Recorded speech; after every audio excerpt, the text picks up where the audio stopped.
Hello, good evening, Professor.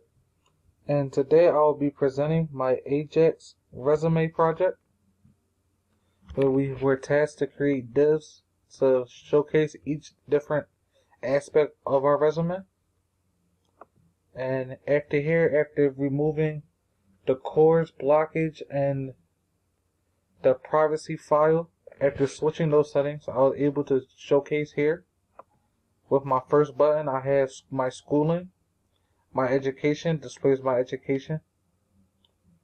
Courses displays all college courses taken up until this point for my career path of a computer science degree. My current skills that I've earned throughout the workplace. Work experience. My interest. These are my interests. And my hobbies.